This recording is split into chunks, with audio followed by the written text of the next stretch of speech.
dari apa yang diklaim oleh pihak yang meneliti soal nasab, ya, yaitu yang bernama Imaduddin, itu dia tidak memasukkan unsur DNA.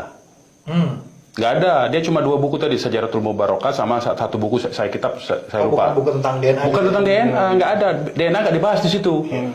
DNA ini kemudian masuk baru sisipan, susupan, dan sisipan. Di tengah perjalanan isu nasab, dia tiba-tiba masuk dari orang-orang lain. Ya, disitulah poinnya. Nanti kita akan bahas. Ini bisa tiba-tiba beralih ke soal DNA. Ada apa itu? Apa ini ada apa? Karena Imaduddin tidak membahas DNA sama sekali, nggak ada. Nah, kalau soal DNA, pertanyaan pentingnya, memang secara klaim dari pihak ilmu pengetahuan, DNA ini bisa melacak asal usul dari manusia. Tetapi juga ada penelitian ini, saya barusan baca ini ya. Ini nih, isinya begini nih. Dalam penelitian diketahui bahwa manusia memiliki kesamaan DNA dengan spesies lain seperti orangutan, simpanse, gorila, bonobo. Ini sama nih, setidaknya lebih dari 90% DNA loh. Jadi kalau patokannya DNA, berarti kita ini sama keturunan monyet dong, gorila, simpanse. Nggak mau. Nggak bisa, beda. Kalau berpedoman pada DNA ya. Nah itu persoalan. Ini bukan main-main, ini yang melakukan penelitiannya ini Vance de Waal namanya, ilmuwan yang mengkhususkan diri meneliti primata dari Emory University di Atlanta, Amerika Serikat.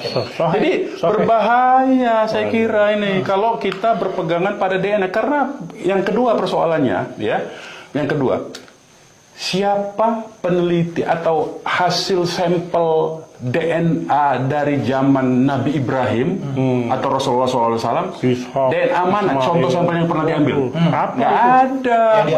Yang diambil tuh manusia zaman sekarang, diambilnya, dikumpulkan, yang hidup zaman sekarang nih, sejak ilmu DNA ditemukan, diteliti, ya. Kemudian dikelompokkan, oh ini sama nih. Yang di atasnya itu? Iya. Yang di atas, tapi kan di atasnya tidak ada sampel DNA.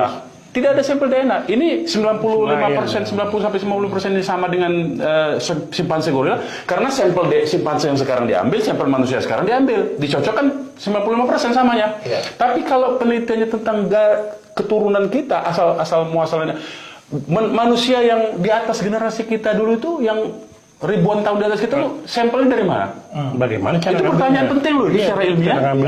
Cara ngambil DNA itu bagaimana sehingga bisa dikelompokkan dari keturunannya, dari manusia yang ini, dari keturunan. Nggak bisa. Kalau ada pernyataan dari si peneliti itu terkait dengan ada kromosom Y yang katanya bisa sampai mendeteksi DNA sampai dengan ke Nabi Adam. Setahu saya itu hanya penelitian sebuah perusahaan, dan perusahaannya itu perusahaan yang berada di Amerika. Sperma itu, kalau kromosom Y. Kalau kromosom Y dengan X itu adalah wilayah penelitian dari segi sperma, dan itu dunia kedokteran. Tapi itu balik lagi, apakah pernah diteliti kromosom dari nenek moyang kita yang di atas, yang haplogrup J, haplogrup G, haplogrup J1 itu? Generasi di atas kita itu siapa yang diambil sampelnya untuk memastikan bahwa yang sekarang ini, oh ini yang terjadi. Setahu saya ya, yang saya baca, cari informasi ya, karena kan mereka juga pakai internet ini soalnya, informasi haplogrup itu internet semua itu nggak bisa. Setahu saya kalau dari internet ternyata yang diambil itu sampel manusia sekarang, kemudian dikelompokkan, ada misalnya 1000, dari 300 orang sama, oh ternyata 300 orang ini ininya hidupnya di Timur Tengah, makanya oh ini grupnya ini, oh ini hidupnya di Asia Tengah, oh ini 200 orang dari Asia Tengah, begitu. Kemudian dia, oh ini sama. Nah ada yang tercecer di Indonesia, oh ternyata dia sama di Asia Tengah atau di Timur Tengah, baru dikelompokkan. Jadi bukan pada sampel primer seperti yang dikatakan secara metodologi, sampel primer dari manusia di atas kita. Enggak. Jadi sebetulnya gugur juga itu ini, dan DNA pun juga teori kalau dia mencoba untuk melacak manusia di atas kita, nenek moyang kita, itu teori, kecuali kalau mereka bisa mengambil sampel yang betul-betul, misalnya diklaim keturunan dari Bani Israel misalnya. Ya harus diambil yang Bani Israel, yaitu Nabi Yakub, Nabi Daud, Nabi Sulaiman, harus diambil semua. Dan satu kan yang kan sekarang ini fitnah-fitnahnya itu bahwa ada ternyata lebih banyak sampelnya sama dengan bangsa Israel. Yahudi. Ya jelas lah, orang Yahudi itu kan anaknya Nabi Yakub, anaknya Nabi Ishak. Nabi Yakub anaknya Nabi Ishak. Nabi Ishak itu kan saudaraan sama Nabi Ismail. Bapaknya siapa? Nabi Ibrahim. Ya sama lah. Satu bapak lah ya. Nah, jadi otaknya itu kemana menurut saya? Jadi tidak lebih ini propaganda menurut saya akhirnya. Apa dibalik itu semua Bang? Ya, yang menjadi pertanyaan adalah apa dibalik itu? Karena seperti yang dinyatakan oleh si peneliti ini Bang ya, Iya. di dalam podcast dia mengatakan bahwa dasar atau latar belakang dia meneliti itu adalah dengan mencari di Google dua orang, Habib Rizik Syihab dan Habib Bahar. Hanya dua itu aja yang motif yang menjadi penelitian. Dasar penelitian dia. Apa Bang sebenarnya? Abang lihat Lah, di balik ini semua. Kalau saya ini ada sponsor dari State Intelligence. Saya nggak nyebut lembaga ya. Ini ada sponsor dari State Intelligence Sponsorship. Ya, di balik ini semua isu ini tujuannya tidak lebih dan tidak kurang. Ini begini. Ini kita tahu sejak 2016 ini kebangkitan umat Islam ini kan luar biasa, ya kan? Kemudian terjadi sinergi, persatuan, ya, antar mazhab, antar golongan, antar ormas. Ini kan hampir semua sudah punya kesadaran untuk bersatu. Nah, ternyata kemudian dengan ini dia mengkhawatirkan status quo, pihak yang berada di status quo yang diuntungkan oleh status quo sekarang.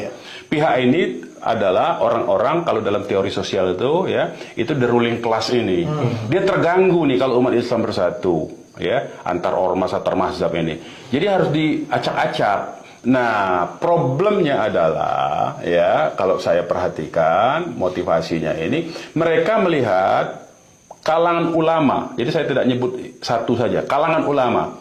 Baik dari kalangan habaib, ulama dari kalangan habaib, maupun dari kalangan yang dikenal oleh masyarakat sebagai kiai-kiai kampung, kiai-kiai ulama-ulama pribumi, kalau mereka nyebutnya kan begitu.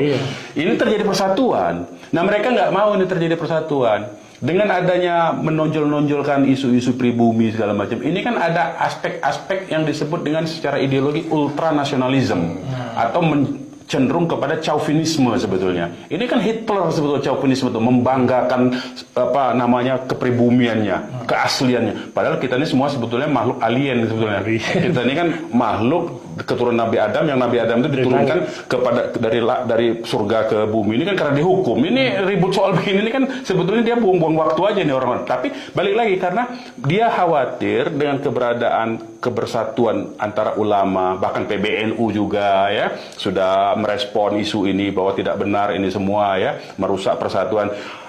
Jadi dia curiga dari analisis intelijen ini menyatakan persatuan umat Islam ini dibangkitkan oleh kalangan habaib dan kalangan ulama. Sehingga ini harus dipecah belah. Nah, pakai pecah belahnya itu pakai apa? Ya pakai isu ini yang bisa efektif. Karena isu-isu lain sudah pernah dicoba, gagal terus kan. Pakai kriminalisasi, gagal. Karena walaupun dihukum, dipenjara, tetap umat mencintai ternyata. Tetap diikuti.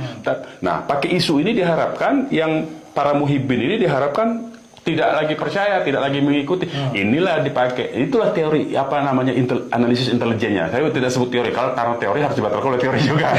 Ilmiah. Tapi ini analisis intelijennya begitu ini. Nah, aspek-aspek ini. Nah, inilah yang perlu kita respon ya berdasarkan analisis kontra intelijennya ini, karena ini ada satu gerakan intelijen di balik isu ini ya yang disponsori oleh pihak-pihak status quo, saya sebut begitu ya. Nah, inilah kemudian ini akan menimbulkan apa yang mereka propaganda ini sebetulnya ada aspek hukumnya, ada konsekuensi hukumnya. Mereka jangan merasa tenang-tenang, ini ada konsekuensi hukumnya.